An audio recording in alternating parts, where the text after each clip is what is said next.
And now, without further instruction, I'm going to introduce you my friend, Gracie Millard. She is a Reverend Gracie Millard at Treach Memorial and one of my very closest friends. So she's going to guest speak for y'all. She's going to preach an amazing sermon. We're so excited. Gracie, take it away. All right, I will. Hey, you don't clap yet. I don't know. You don't clap yet. You don't know what you're getting yet. So, okay. So I wonder. First of all, question: who watched the Super Bowl this past Sunday? Yeah. Okay. Who watched the Super Bowl for the commercials primarily? Okay, not as many as normal. Who watched to see how many times they were going to show Taylor? See if there was going to be a proposal at the end. Come on, some of us really were. Well, as a diehard Cowboys fan, it was a really hard game to get to watch because, I mean, you know, we just can't cheer for the Eagles. It's too hard to do that. But also the Chiefs, personally, have a problem with them, just have a problem with Patrick Mahomes. We can take it up later. So I was watching really out of protest and just to see what would happen. But one of the things that I always wonder about games, it could be the Super Bowl, it could be any game where there's a crowd in the stadium. I wonder how the players can distinguish their coach's voice, or in this case, like the quarterback's voice, from the rest of the crowd.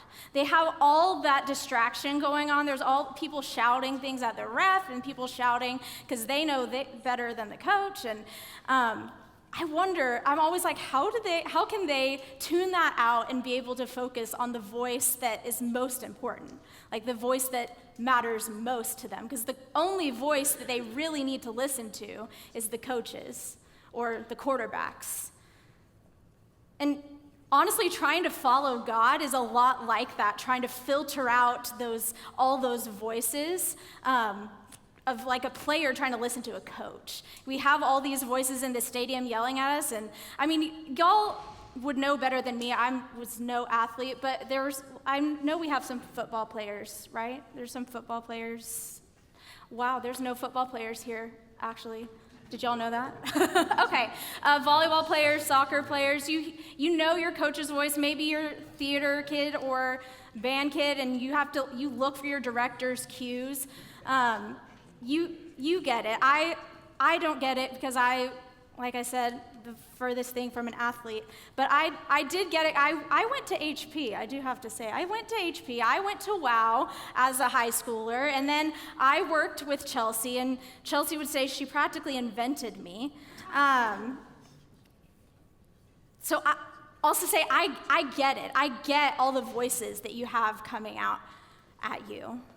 And even now as an adult, it's the same for me. I have my boss that I'm trying to listen to his voice, or do I let like my coworkers, then like all my friends? Like I have a lot of voices coming at me.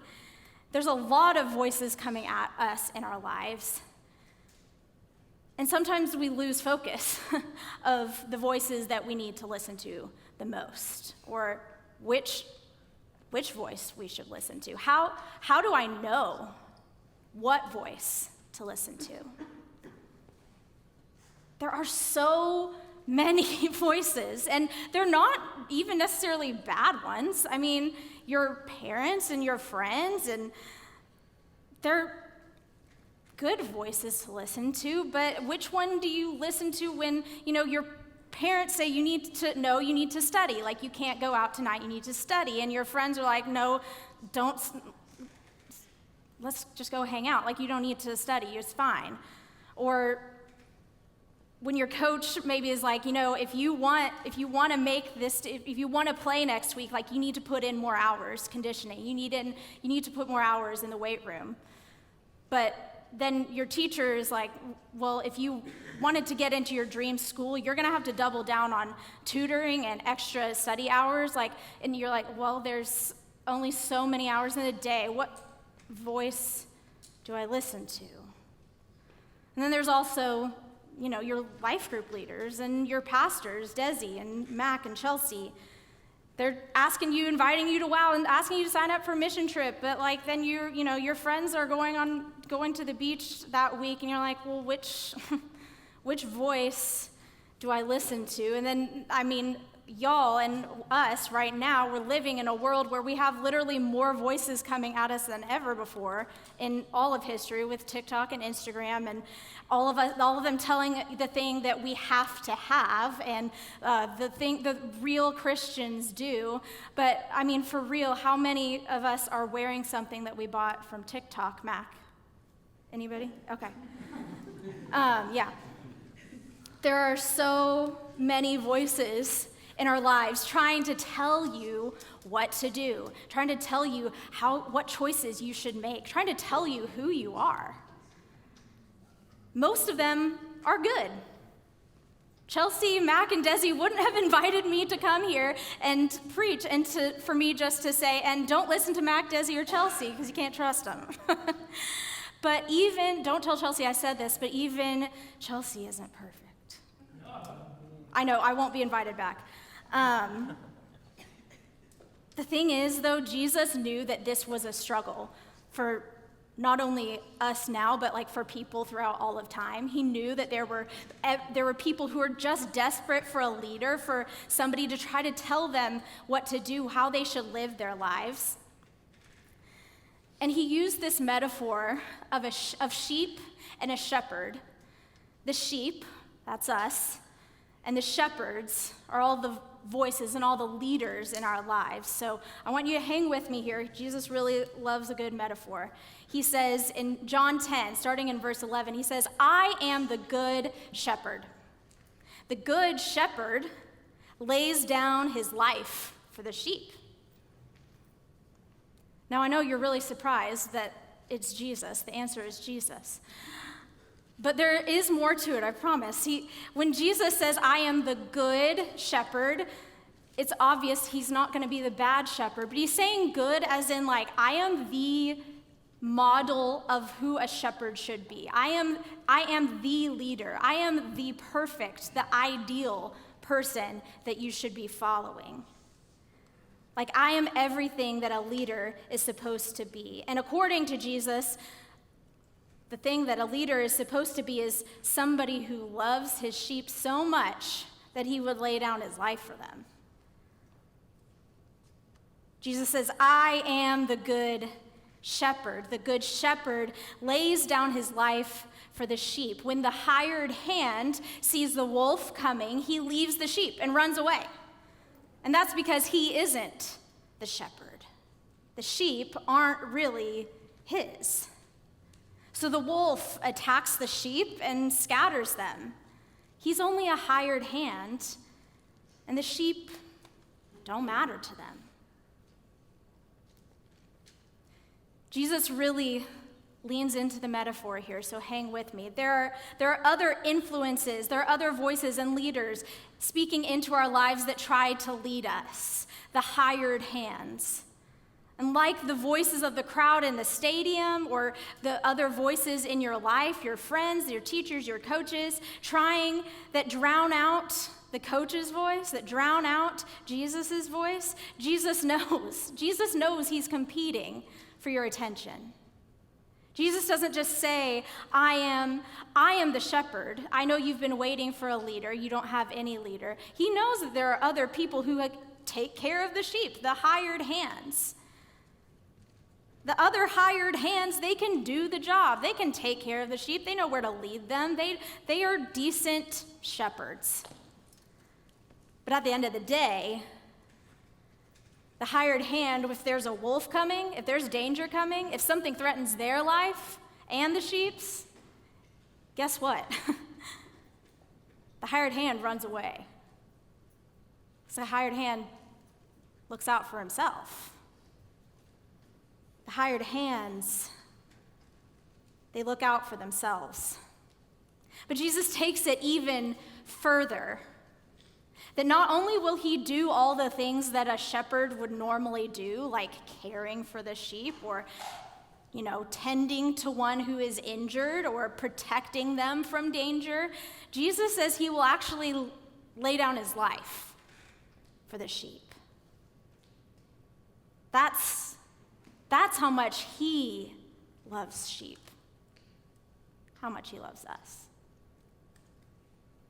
I want you to think, seriously, I want you to think of the voices who are speaking into your life, the voices, the hired hands that you listen to the most, the ones who are the loudest.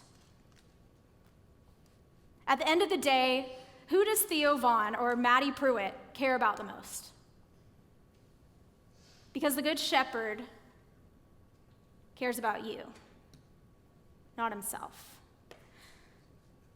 Do all of your friends truly look out for you at all costs, never betray you? Because the Good Shepherd looks out for you. Do the other people at school, the people who you really care about what they think, do they want the best for you?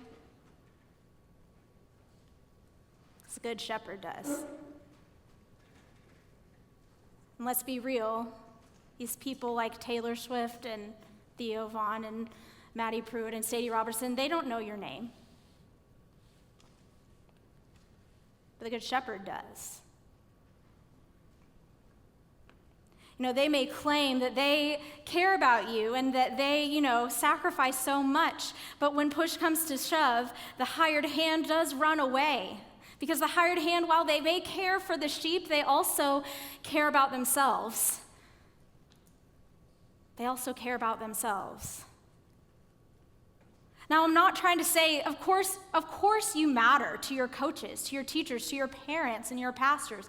Of course you matter to them. And they can be trusted voices.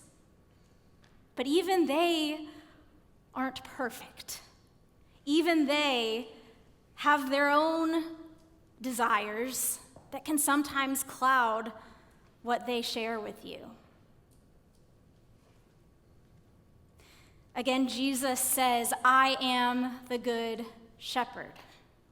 I know my own, and my own know me. Can Taylor Swift say the same? Just as the Father knows me, and I know the Father.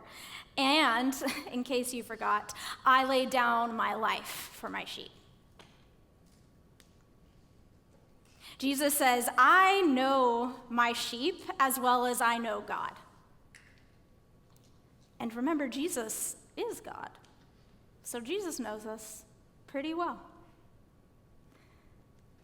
And a shepherd must have sheep to be a shepherd. So why would Jesus call himself a shepherd if he didn't want to be our shepherd? He didn't want to have a relationship with us. Why would he call himself that if he wanted us to just, watch from a distance and see, hopefully they're doing okay? He wants to be our shepherd. The voice the sheep listen to, the voice that we listen to, that's our shepherd. The voice we listen to is our shepherd. So sheep are defined by their shepherd. It's their identity. We are identified by who we belong to. The one we follow, the voice we listen to, the one we recognize, the one we trust. Like players are defined by the team they play for, the coach that coaches them. They know to listen for their coach's voice. They recognize their coach's voice. Or you define yourself by your friend group. You know what voices you listen to and that you care about the most. You define yourself by your friend group or by your curated Insta. Mine is not curated. Please don't look me up. The voices that we listen to define who we are. It's reflected in the way we live our lives. The voices that we listen to and the voices that we don't.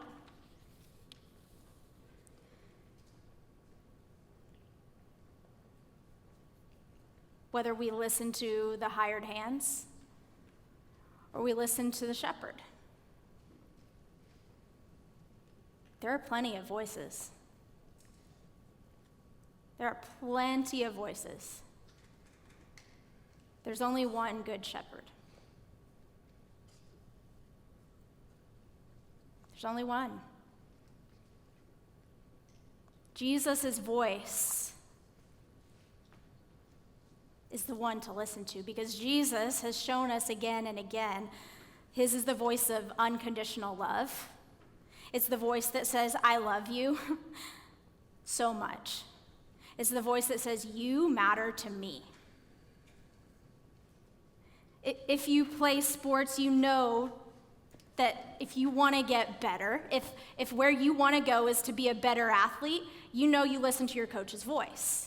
If you want to be a better actor, you know the voice to listen to the most is your director's voice. If your goal is to be a follower of Jesus, is to be a better a person who loves others, who reflects the love of God well, if that is your goal, if that is where you are going,